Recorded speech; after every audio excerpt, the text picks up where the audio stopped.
وعن ابن عمر رضی اللہ عنہما قال اتيت النبي صلى الله عليه وسلم عاشر عشرة فقام رجل من الأنصار فقال يا نبي الله من أكيس الناس وأحزم الناس؟ قال أكثرهم ذكرا للموت وأكثرهم استعدادا للموت أولئك الأكياس ذهبوا بشرف الدنيا وكرامة الآخرة رواہ الطبرانی فی الصغیر او کما قال علیہ الصلاۃ والسلام۔ بزرگان محترم اور ہمارے پیارے بھائیوں، ابھی ہم نے آپ کے سامنے قرآن پاک کی ایک آیت پڑھی ہے اور رسول اللہ صلی اللہ علیہ وسلم کی ایک حدیث پیش کیا ہے۔ قرآن پاک کی جو آیت پڑھی ہے اس کا خلاصہ ہے کہ اللہ پاک ارشاد فرما رہے ہیں آپ کہہ دیجئے، یعنی حضرت محمد صلی اللہ علیہ وسلم کو مخاطب کر کے اللہ تعالیٰ ارشاد فرما رہے ہیں، قل آپ کہہ دیجئے ان الموت الذی تفرون منہ، کہ بے شک وہ موت جس سے آپ بھاگتے ہیں فإنہ ملاقیکم، وہ آپ کو آ کر رہے گی، ثم تردون الی عالم الغیب والشہادہ، پھر آپ لوٹائے جائیں گے کچھ ایسی ذات کی طرف جو ظاہر کو بھی جاننے والی ہے باطن کو بھی جاننے والی، یعنی کوئی چیز اس سے چھپی ہوئی نہیں۔ فَيُنَبِّئُكُم بِمَا كُنتُمْ تَعْمَلُونَ، پھر وہ ذات تمہارے سارے عمل سے تم کو باخبر کر دے گی، کیا کیا آپ کرتے تھے، اچھا کرتے تھے تو وہ بھی آپ کو معلوم پڑ جائے گا۔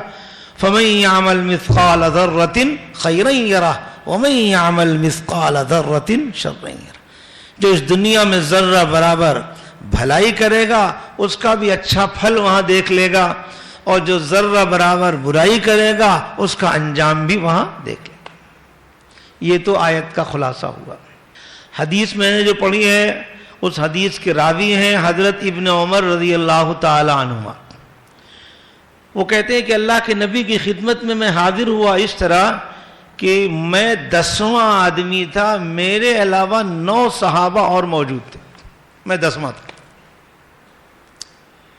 تو وہ صحابہ جو موجود تھے ان میں سے ایک انصاری صحابی نے کھڑے ہو کر اللہ کے رسول سے ایک سوال کیا، یعنی آپ کی زبان میں آپ کہہ سکتے کوشچن کیا۔ کیا کوشچن کیا؟ من اکیس الناس من احزم الناس، یہ کوشچن، یہ سوال کیا کہ یا رسول اللہ یہ ارشاد فرمائیے کہ لوگوں میں سب سے زیادہ سمجھدار کون، سب سے زیادہ ہوشیار کون، سب سے زیادہ محتاط کون؟ اب آپ سوچیے یہ کوشچن آپ سے کیا جائے تو آپ کیا جواب دیں؟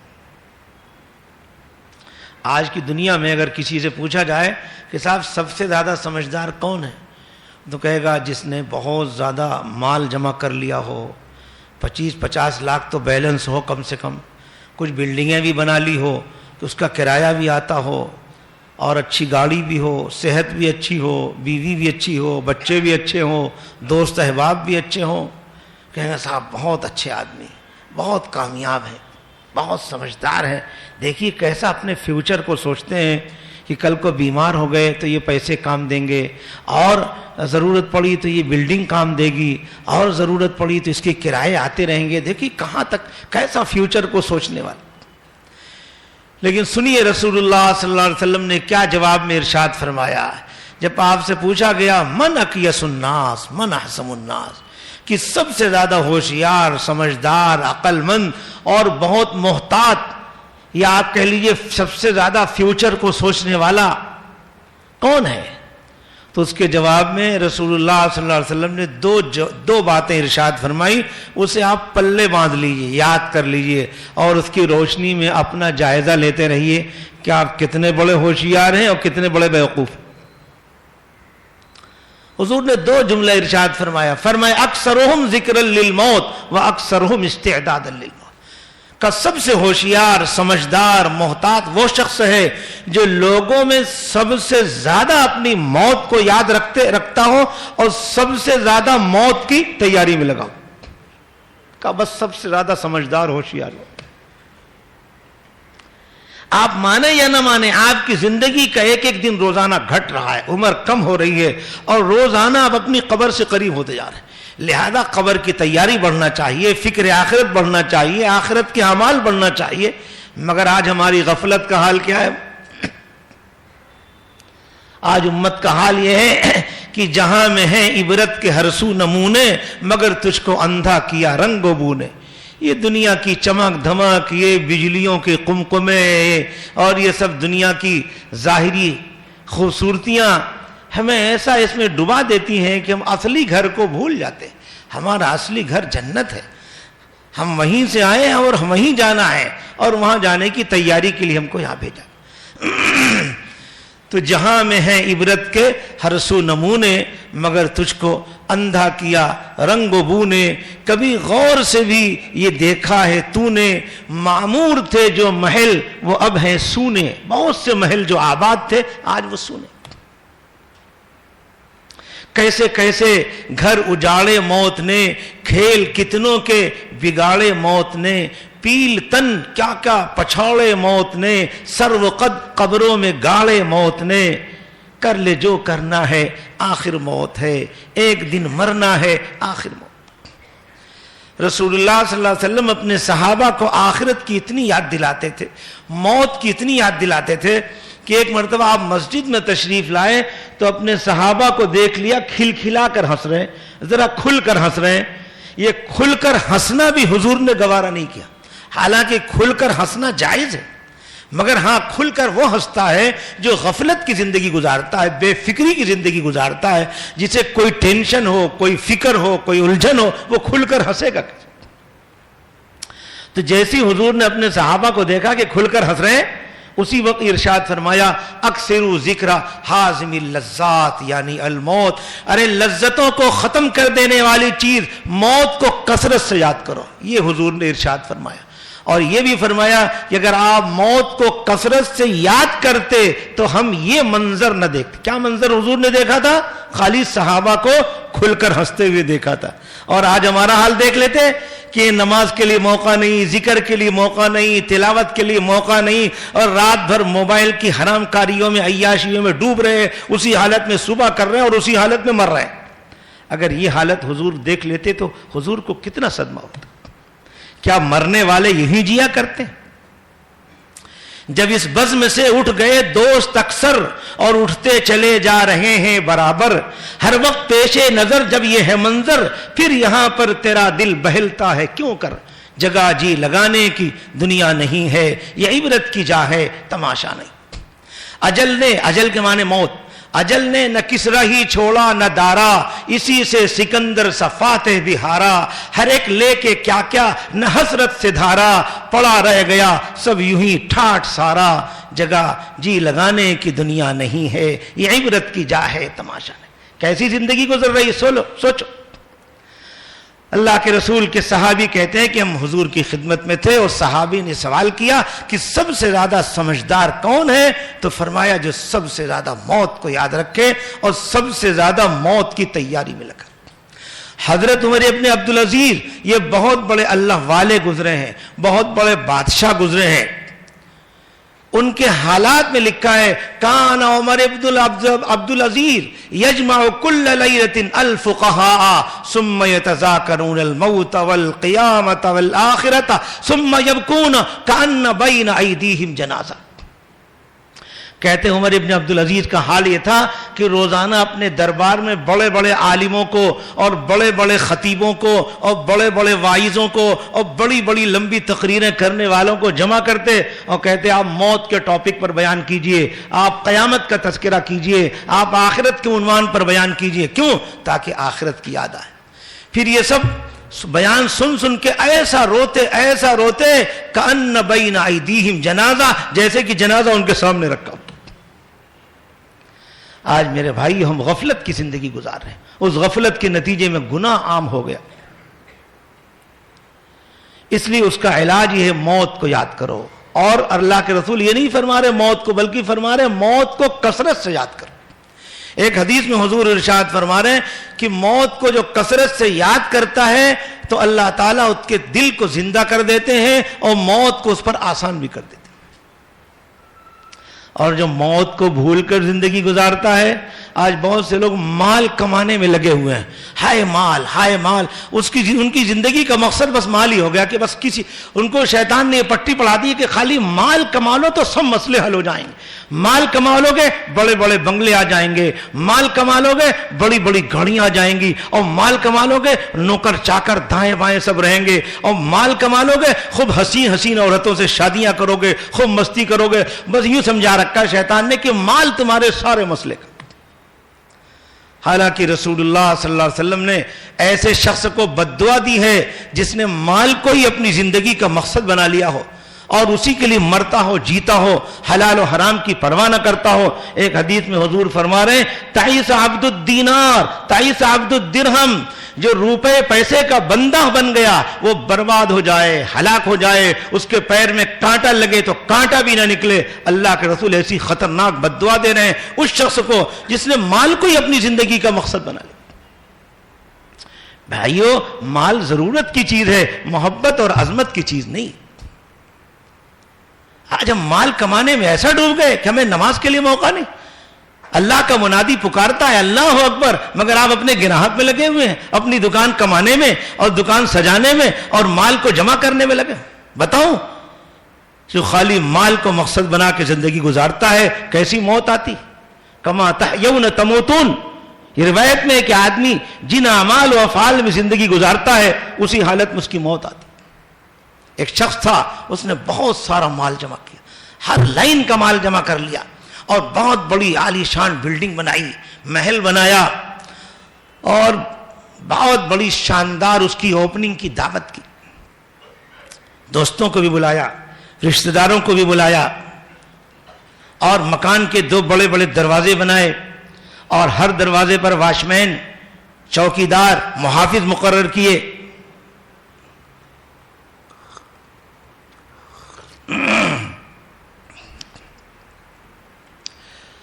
بڑی شاندار دعوت چل رہی, سب لوگ کھا رہے ہیں, اور وہ ایک ٹانگ کھڑی کر کے دوسری ٹانگ کو اس پر رکھ کر ایسا بے فکر مست ہو کے خیال کر رہا ہے واہ میں نے اتنا بیلنس جمع کر لیا ہے, اتنا ذخیرہ ہو گیا ہے کہ اب بہت دنوں تک مجھے کچھ خریدنا نہیں پڑے گا. بس یہ خیال دل میں آیا ہی تھا کہ اچانک ایک ایسا شخص جو پھٹے پرانے کپڑے میں, میلے کچیلے میں, خستہ حال اور فقیروں جیسا جھولا گردن میں پڑا ہوا, اچانک ایسے شخص نے اس کے محل کا دروازہ زور سے پیٹنا شروع کر دیا. اس کے واچ مین بھاگے آئے, کون نامعقول ہے, کیا حرکت کر رہے؟ اس نے کہا تم اپنے آقا کو میرے پاس جلدی سے بھیج دو. اور ان کے واچ مینوں نے کہا میرے آقا تجھ جیسے پھٹیچر کے پاس آئیں گے؟ اس نے کہا ہاں آئیں گے, بھیجو. اب جا کے ان واچ مینوں نے اپنے آقا سے یہ بات کہی تو اس کے آقا نے کہا تم نے اس کو ایسا کہنے کی کچھ مزہ نہ چکھا دیا, یعنی 2-4 لافے نہ لگا دیے؟ اتنے میں اس نے اور زور سے دروازے کو پیٹنا شروع کیا. پھر واچ مین بھاگے آئے کہ کیا کر رہا تو, کیا حرکت کر رہا؟ اب اس نے کہا کہ اپنے آقا سے کہہ دو کہ میں اصل میں ملک الموت ہوں, اس کی روح قبض کرنے. بس یہ سنتے ہی اس کا چہرہ فق پڑ گیا, چہرے کا رنگ بدل گیا, کپ کپی طاری ہو گئی, اور اپنے واچ مینوں سے کہا کہ اس سے ذرا جا کے کہہ دو پلیز آج میرے بدلے میں کسی اور کو قبول کر لے. اتنے میں وہ فقیر ڈائریکٹ گھر کے اندر پہنچ گیا اور کہا دیکھ میں تیری جان قبض کیے بغیر جا نہیں سکتا, میں ملک الموت ہوں, جو کرنا ہو جلدی سے کر لے, اب میں تیری روح قبض کیے بغیر جا نہیں سکتا. اب اس نے اپنے سب مال کو جمع کر کے اس پر لعنت بھیجنی شروع کی کہ تم پر خدا کی لعنت ہو, تمہارے چکر میں ایسا اندھا ہو گیا کہ میں نے دل سے یکسوئی سے اپنے دل دماغ کو فارغ کر کے میں نے کبھی اپنی مولا کی عبادت نہیں کی, میں تمہارے چکر میں پڑا رہا, تم پر لعنت ہو. اللہ تبارک و تعالیٰ نے اپنی قدرت سے اس مال کو پھر بولنے کی طاقت دے دی. مال نے کیا مجھ پر کیوں لعنت بھیجتا ہے؟ میری وجہ سے تو بڑے بڑے بادشاہوں کے دربار تک ایسے وقت پہنچ جاتا تھا کہ بڑے بڑے نیک لوگ وہاں سے دھکے دے کر واپس کر دیے جاتے. میری وجہ سے تو بڑی نازک حسین عورتوں سے مزے اڑاتے تھا. تو مجھے برائی کی جگہ خرچ کرتا تھا، میں تجھے روک نہیں سکتا تھا، اگر تجھے نے مجھے اچھی جگہ خرچ کیا ہوتا تو آج میں تیرے کام آتا۔ اس کے بعد وہ فرشتے نے فوراً اس کی روح قبض کر لی۔ یہ ایک سمپل دکھایا جو مال کمانے کے چکر میں اللہ کو بھول جاتا۔ اور دوسرا سمپل، بعض لوگ مال کا انہیں شوق نہیں ہوتا، عورت کی لذت حاصل کرنے کا بڑا شوق ہوتا ہے، بس ہر دم عورت میں ڈوبے۔ ارے بھائی عورت بھی ضرورت کی چیز ہے، دنیا میں اور بھی کچھ کام ہے، بہت سارے کام کرنے کے لیے آئے، مگر نہیں، بہت سے لوگوں کو شہوت اور عورت کا بڑا شوق۔ اس کا بھی انجام سنو۔ حضرت یزید رقاشی رحمۃ اللہ علیہ نقل کرتے ہیں کہ ایک بنی اسرائیل کے ظالموں میں ایک ظالم تھا، وہ تنہائی میں اپنی بیوی سے بیٹھے مزے لے رہا تھا۔ اچانک اس نے کیا دیکھا کہ اس کے مکان کے اندر ایک شخص ہے، وہ چلا رہا ہے، حالانکہ دروازہ بند ہے، مگر یہ اجنبی شخص کہاں سے آ گیا، کدھر اندر آتا چلا رہا۔ اب یہ قریب جا کے لپکا، بھائی تو کون ہے میرے گھر میں بغیر پوچھے، کون تو کیوں آ رہا؟ اس نے کہا مجھے اس گھر کے مالک نے اندر آنے کو کہا ہے، اور میں وہ ہوں کہ مجھے کسی کے پاس جانے کے لیے نہ کوئی دیوار رکاوٹ بن سکتی ہے، نہ کوئی پردہ رکاوٹ بن سکتا ہے، نہ میں کسی ظالم کے دبدبے سے ڈرتا ہوں، نہ کسی متکبر کے تکبر سے میں جھک سکتا ہوں، مجھے اس گھر کے مالک نے اس گھر میں آنے کو کہا ہے۔ بس اتنی بات سنتے ہی وہ ظالم خوف زدہ ہو گیا، ڈر گیا، کہنے لگا پھر تو آپ ملک الموت معلوم ہوتے ہیں؟ کہا ہاں میں وہی۔ اب یہ سنتے ہی اس کے چہرے کا رنگ بدل گیا، کپ کپی طاری ہو گئی اور اودے منہ گر گیا، اور کہنے لگا مجھے اتنی مہلت دے دو کہ میں ایک وصیت نامہ لکھ دوں۔ وہ فرشتے نے کہا نہ، افسوس تیری مدت ختم ہو چکی، تیرے سانس پورے ہو چکے، اور اب تیرے لیے وصیت نامہ لکھنے کا کوئی چانس نہیں۔ پھر وہ پوچھ رہا ہے کہ اچھا مجھے آپ کہاں لے جائیں گے؟ کہا جیسے عمل تو نے کیے ہوں گے وہیں لے جاؤں گا، اس دنیا میں تو نے جیسے مکان بنائے ہوں گے وہاں لے جاؤں گا۔ اس نے کہا میں نے اس دنیا کے لیے کچھ نیک عمل نہیں کیا، میں نے وہاں کے لیے کوئی عمدہ مکان نہیں بنایا۔ وہ فرشتہ کہتا ہے پھر تو لظا نزاعۃ للشوا کی طرف تو میں لے جاؤں۔ کیا مطلب؟ یہ قرآن پاک کی ایک آیت کا ٹکڑا ہے، اس میں اللہ تبارک و تعالیٰ نے جہنم کی آگ کا نقشہ کھینچا ہے کہ وہ جہنم کی آگ ایسی ہے جو شعلے مارنے والی ہے، بھڑکنے والی ہے۔ وہ جہنم کی آگ ایسی ہے نزاعۃ للشوا، وہ کھالوں تک کو کھینچ لے گی۔ تدعو من ادبر وتولا، جس نے دنیا میں حق سے منہ پھیرا ہوگا اسے خود وہ آگ بلا لے گی۔ کہا تجھے ایسی آگ کی طرف لے جاؤ۔ بس یہ کہہ کے ملک الموت نے ایک دم اس کی روح قبض کر لی، اور اتنے میں اس کے گھر میں کوہرام مچ گیا، کوئی رو رہا تھا، کوئی چیخ رہا تھا، کوئی چلا رہا تھا۔ میرے بھائیوں، جو موت کو بھلا کر، اللہ کو بھلا کر اور اللہ کی نافرمانیوں میں زندگی گزارتا ہے، یہ اس کا حال ہوتا ہے۔ میں نے آپ کو ایک سیمپل دکھایا، ایک نمونہ دکھایا، لیکن گھبرانے اور ڈرنے کی بات نہیں ہے۔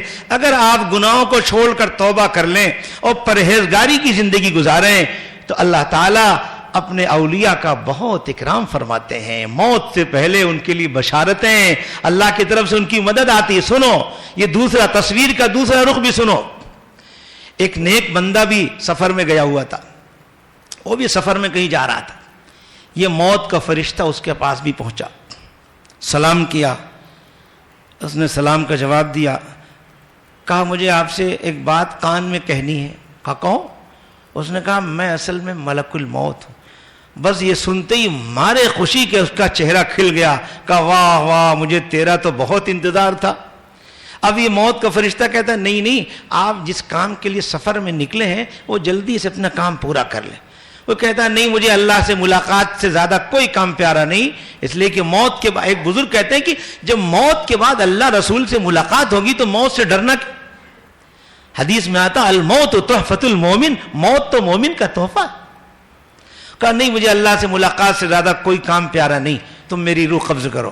اس نے کہا اچھا تم جس حالت پر اپنی روح قبض کرانا چاہتے ہو اس حالت پہ ہو جاؤ۔ کہا نہیں آپ جس حالت پہ چاہے قبض کر لے میں تیار ہوں۔ وہ فرشتہ کہتا ہے نہیں مجھے اوپر سے ہی آرڈر ہے کہ میں تمہاری خوشی کا اتباع کروں، جیسا تم چاہتے ہو ویسا۔ تو کہا اچھا ٹھیک ہے جب یہ بات ہے تو میں وضو کرتا ہوں، اور وضو کر کے میں نماز کی نیت باندھتا ہوں، جب میں سجدے میں جاؤں تو میری روح قبض کر لے۔ چنانچہ اس نے وضو کیا اور وضو کر کے نماز کی نیت باندھی اور جیسی نماز کی نیت باندھی اور اس کے بعد جب سجدے میں گیا تو فرشتے نے اس کی روح قبض کر لی۔ میرے بھائیوں، جو اللہ کے نیک بندے ہوتے ہیں اللہ تعالیٰ ان کا بہت اکرام فرماتے ہیں، بہت اعزاز فرماتے ہیں۔ موت سے پہلے طرح طرح کی بشارتیں ہوتی ہیں، ان کی کوئی ضرورت ہوتی ہے تو وہ ضرورت کے پورے کرنے کا بھی خیال کیا جاتا ہے۔ آؤ ایک دوسرا واقعہ تمہیں سناتا ہوں، مگر ارادہ کرو کہ آج سے سب گناہوں کو چھوڑ کر توبہ کر کے پرہیزگاری کی زندگی گزاریں گے، اللہ کے ذکر والی زندگی گزاریں گے، اور وہ موت جو آ کر رہے گی اسے بھولیں گے نہیں، اسے یاد رکھیں گے۔ اللہ کے رسول یہ نہیں فرما رہے کہ موت کو یاد کرو، حضور یہ فرما رہے موت کو کثرت سے یاد کرو۔ جو موت کو کثرت سے یاد کرتا ہے تو اللہ کے رسول بشارت دے رہے ہیں کہ اللہ تعالیٰ موت کو اس پر آسان بھی فرماتا ہے۔ آج بھی ہمارے کتنے بھائی ہیں جو نماز نہیں پڑھتے۔ حضرت شیخ نے ایک روایت نقل کی ہے کہ موت کا جو فرشتہ ہے وہ نماز کے وقت لوگوں کی جستجو میں رہتا ہے، دیکھتا ہے کہ کون بندہ ہے جو نمازوں کے اوقات کا بہت اہتمام کرتا ہے، نمازیں پابندی سے پڑھتا ہے۔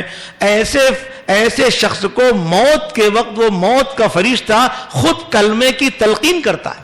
سوچئے کتنا بڑا اس کا ہیلپ کیا جا رہا ہے، مدد کی جا رہی ہے، مگر یہ اس کے لیے انعام ملے گا کس کو؟ جو نماز کی پابندی کرے، نماز کی عظمت ہو، جماعت کا اہتمام کرے، نمازوں کے اوقات کو ذہن میں رکھے، کب صبح صادق ہو رہی ہے، کب سورج ڈوب رہا ہے، نماز کا وقت کب شروع ہو رہا ہے، کب ختم ہو رہا ہے، مستحب وقت کیا ہے، ہمیں پہلے سے حاضر ہونا چاہیے۔ جس کے دل میں نماز کی عظمت ہوتی ہے اور وہ نماز کا اہتمام کرتا ہے، حضرت نے روایت نقل کی ہے کہ ملک الموت اس کو خود کلمے کی تلقین کرتے۔ اللہ ہم سب کو ایسی چیزیں نصیب فرمائے، ایسی زندگی گزارو۔ دیکھو جو اللہ کے اولیاء ہوتے ہیں اور اللہ کو یاد کر کے اور موت کو یاد کر کے زندگی گزارتے ہیں، دیکھو کیسی پیاری موتیں ان کی آتی، سبحان اللہ۔ علی بن صالح نام کے ایک بزرگ تھے، کیا نام تھا؟ علی بن صالح۔ ان کے بھائی کا نام تھا حسن بن صالح۔ علی بن صالح کا جب آخری وقت ہوا اور نزع کی کیفیت شروع ہوئی تو انہیں پیاس کی شدت محسوس ہوئی۔ ان کے گھر میں ان کے بھائی حسن بن صالح تھے، انہوں نے اپنے بھائی سے کہا بھیا پانی پلا دو، پیاس لگ رہی۔ ایسی غربت کی زندگی گزار رہے تھے وہ لوگ کہ گھر میں پانی بھی نہیں تھا۔ ان کے بھائی بھاگے جلدی سے گھر سے باہر، یہاں وہاں تلاش کر کے کہیں سے پانی لے کے آئے۔ دیکھو جو کوئی اللہ کا عاشق ہوتا ہے کیسی اس کی پیاری موت آتی، سبحان اللہ۔ ان کے بھائی جب پانی لے کے پہنچے گھر میں، کہا بھیا لو پانی پی لو، تو کہا نہیں میں نے تو پی لیا۔ کہا کیسے آپ نے پی لیا؟ اس گھر میں میرے اور آپ کے علاوہ کوئی تیسرا ہے نہیں اور پانی گھر میں ہے نہیں، آخر آپ نے پی کیسے لی؟ سبحان اللہ، کیا پیارا جواب دیا، سنو۔ کہنے لگے نہیں ابھی اللہ کے رسول فرشتوں کی بہت بڑی صف کے ساتھ تشریف لائے تھے اور حضور نے خود اپنے مبارک ہاتھوں سے مجھے پانی پلا دیا، لہذا میری تو پیاس چلی گئی۔ تو میرے بھائی جو اللہ کے نیک بندے ہوتے ہیں ان کی ایسی موتیں آتے ہیں۔ ابو بکر ابن عیاش رحمۃ اللہ علیہ کا انتقال ہونے لگا تو ان کی بہن جدائی کے تصور سے رونے لگی۔ فرمایا بہن کیوں روتی ہے؟ یہ گھر کا جو کونا ہے نا، اس کونے میں صرف میں نے 12,000 قرآن ختم کیا۔ ہمارے قریب کے بزرگوں میں ایک بزرگ گزرے ہیں حضرت مولانا مسیح اللہ خان صاحب جلال آبادی رحمۃ اللہ علیہ۔ یہ مولانا اشرف علی صاحب تھانوی رحمۃ اللہ علیہ کے اجل خلفاء میں تھے۔ آپ کے شہر کے جو مشہور عالم حضرت مفتی شعیب اللہ صاحب دامت برکاتہم، انہوں نے خود اپنی کتاب میں اس واقعے کو نقل کیا۔ دیکھو کیسی موت آتی۔ حضرت مفتی شعیب اللہ صاحب نقل کر رہے ہیں کہ حضرت جلال آبادی بہت بیمار چل رہے تھے، بہت کمزور ہو چکے تھے، اس قدر کمزور ہو چکے تھے کہ بالکل صاحب فراش تھے، پڑے رہتے تھے، لوگوں سے مصافحہ تک کرنے کی طاقت نہیں تھی، ہاتھ بھی نہیں بڑھا سکتے تھے کہ مصافحہ کریں، بس پڑے رہتے تھے۔ کہ حضرت کی جب آخری وصال کی رات ہوئی ہے تو حضرت کے خادم اور حضرت کے صاحبزادے یہ سب لوگ حضرت کو سلا کے اپنے اپنے کمروں میں چلے گئے اور مطمئن ہو گئے کہ اب حضرت آرام فرما رہے۔ رات کا کافی وقت گزر چکا تو اس کے بعد خادم نے محسوس کیا کہ حضرت کے کمرے سے ذکر کی آواز آ رہی۔ کس کی آواز آ رہی؟ ذکر جہری، یعنی بلند آواز سے ذکر کر رہے۔ اب ان کے حیرت کی انتہا نہ رہی کہ وہ شخص جو اتنا کمزور تھا کہ ہاتھ بھی نہیں ہلا سکتا, ہاتھ بھی نہیں اٹھا سکتا, وہ خود بخود اٹھ کے کیسے بیٹھ گیا, اور بیٹھا ہی نہیں بلکہ ذکر بھی کر رہا ہے اور زور سے ذکر کر رہا ہے. کیا قصہ. سب کی حیرت بڑھی, حیرت کی انتہا نہ رہی. آخر کار اٹھ کے دیکھا, حضرت کے کمرے میں گئے تو دیکھا حضرت تو خود بخود اٹھ کے بیٹھے ہوئے ہیں اور بلند آواز سے اللہ کا ذکر کر, اور وہ ذکر اللہ کی یاد میں ایسا ڈوب کر رہے ہیں کہ ان میں سے کسی کی طرف متوجہ ہونے کو تیار نہیں. اب یہ خادم ہیں, حضرت کے صاحبزادے ہیں, کسی طرح حضرت کو بات کر کے اپنی طرف متوجہ کرنا چاہتے ہیں, مگر نہیں, حضرت اللہ کی یاد میں ایسا ڈوبے ہیں کسی طرف متوجہ ہونے کو تیار. حضرت مفتی صاحب نقل فرما رہے ہیں کہ اس طرح سے 1 گھنٹہ نہایت توجہ کے ساتھ حضرت اللہ کا ذکر کرتے رہے, اور اسی حالت میں ان کی روح پرواز کر گئی. اللہ کے عاشق دنیا سے یوں جایا کرتے ہیں. اب اس پر ایک حدیث سنو. حضرت معاذ بن جبل رضی اللہ تعالیٰ عنہ کہتے ہیں, آخر کلام فارقت علیہ رسول اللہ صلی اللہ علیہ وسلم ان قلت ای الاعمال احب الی اللہ. حضرت معاذ بن جبل کہتے ہیں کہ وہ آخری جملہ جس پر ہماری اور حضور کی جدائی ہو گئی, وہ جملہ یہ تھا کہ میں نے حضور سے سوال کیا تھا کہ یہ ارشاد فرمائیے اللہ کے نزدیک سب سے محبوب اور پیارا عمل کیا ہے, یہ پوچھا. اس کے جواب میں حضور نے فرمایا تھا ان تموت ولسانک رطب من ذکر اللہ, کہ اللہ کے یہاں سب سے پیارا عمل یہ ہے کہ تمہیں موت اس حالت میں آئے کہ تمہاری زبان اللہ کے ذکر میں مشغول ہو اور تمہاری روح پرواز کرے. دیکھو اس حدیث پر عمل کی حضرت کو توفیق ملی. حضرت کی زندگی کا آخری عمل کیا رہا؟ زبان سے بھی اللہ کے ذکر میں اور دل سے بھی اللہ کے ذکر میں مشغول تھے, اور اسی حالت میں ان کی روح پرواز ہو. ہم اور آپ سوچیں کہ اگر ہماری آپ کی موت آئے گی تو کس حالت میں آئے گی؟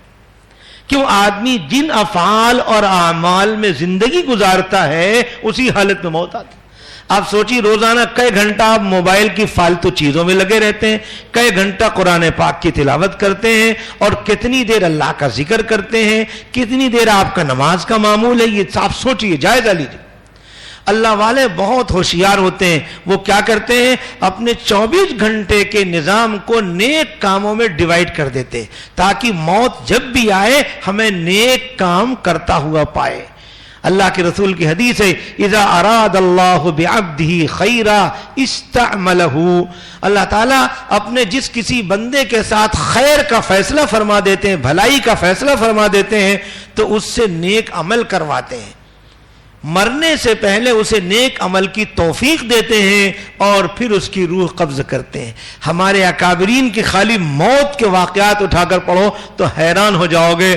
کسی بزرگ نے وآخر دعوانا ان الحمد للہ رب العالمین, یہ کیا مدرسہ شاہی مراد آباد کے نائب محتمم تھے مولانا حفظ الرحمان صاحب, کہیں بیان کرنے گئے تھے. وہ بیان کے بعد آخر میں یہ جملہ کہا وآخر دعوانا ان الحمد للہ رب العالمین, اور روح پرواز کر. آخری بول کیا رہا؟ بولو اللہ کی تعریف رہی. ہم اپنی زندگیوں کا جائزہ لیں میرے بھائیوں, کیسی زندگی گزر رہی ہے.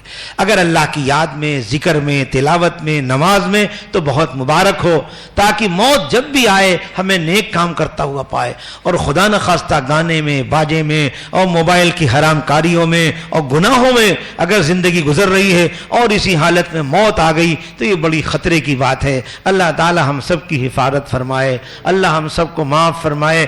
آخر میں آپ کو سب کو ایک دعا بتا کے میں رخصت ہو رہا ہوں, توجہ سے سنیے, اور اس دعا کا اگر آپ نے معمول بنا لیا تو اس کی برکت سے آپ کو شہادت کا مقام مل سکتا. بولو بتا دوں, کرو گے سب لوگ؟ حضرت عائشہ رضی اللہ تعالی عنہا نے رسول اللہ صلی اللہ علیہ وسلم سے سوال کیا تھا کہ یا رسول اللہ, آپ کا ایسا بھی کوئی امتی ہے جو دنیا میں شہید تو نہ ہوا مگر قیامت کے دن شہیدوں کے ساتھ ہو جائے؟ وہ ایسا ہے کوئی عمل؟ حضور نے فرمایا ہاں. اب وہ عمل میں آپ کو بتانے جا رہا ہوں, آپ توجہ سے سنیں, یاد کر لیں اور اسے زندگی کا معمول بنائیں. حضور نے ارشاد فرمایا جو 24 گھنٹے میں 20 مرتبہ 24 گھنٹے میں 20 مرتبہ یہ دعا مانگ لے گا اور ایک روایت میں کہ 25 مرتبہ. لہذا احتیاط کا تقاضا یہ ہے کہ ہم 25 مرتبہ اس دعا کو مانگیں. کیا دعا ہے؟ میرے ساتھ کہو سب لوگ. اللہم بارک لی فی الموت وفی ما بعد الموت. کیا ترجمہ؟ یا اللہ ہماری موت میں بھی برکت نصیب فرمائیے اور موت کے بعد آنے والی زندگی میں برکت. اللہ اکبر. ہمارے اکابرین کی موتیں بھی کیسی بابرکت ہیں معلوم ہے. بعض اولیاء اللہ کے جنازے کو دیکھ کر کئی ہزار لوگ اسلام میں داخل ہوئے. ان کی موت بھی ایسی برکت والی ہوئی کہ ان کے جنازے کو دیکھ کر کئی ہزار لوگ اسلام میں داخل ہوئے. اور پھر ان کی موت کے بعد اللہ نے ان کا جو اکرام کیا ہوگا, سبحان اللہ. تو یہ دعا اگر آپ دل سے مانگیں گے تو آپ کو بھی برکت والی موت نصیب ہو سکتی ہے, اور موت کے بعد جو آنے والے حالات ہیں گے وہ بھی آپ کے لیے بابرکت ثابت. کیا دعا بتایا بولو سب لوگ میرے ساتھ پڑھو, 3 مرتبہ کہو. اللہم بارک لی فی الموت وفی ما بعد الموت. اللہم بارک لی فی الموت وفی ما بعد الموت. اللہم بارک لی فی الموت وفی ما بعد الموت. کیا ترجمہ؟ یا اللہ ہماری موت میں بھی برکت نصیب فرمائیے اور موت کے بعد جو زندگی آنے والی ہے اس میں بھی برکت نصیب فرمائیے. بس اب اس شعر کے ساتھ میں آپ حضرات سے رخصت ہو رہا ہوں کہ ہے یہاں سے تجھ کو جانا ایک دن, ہے یہاں سے تجھ کو جانا ایک دن, قبر میں ہوگا ٹھکانا ایک دن, منہ خدا کو ہے دکھانا ایک دن, اب نہ غفلت میں گنوانا ایک دن, جگہ جی لگانے کی دنیا نہیں ہے, یہ عبرت کی جا ہے تماشا نہیں ہے. اللہ تعالی ہم سب کو فکر آخرت نصیب فرمائے, موت کو یاد رکھنے کی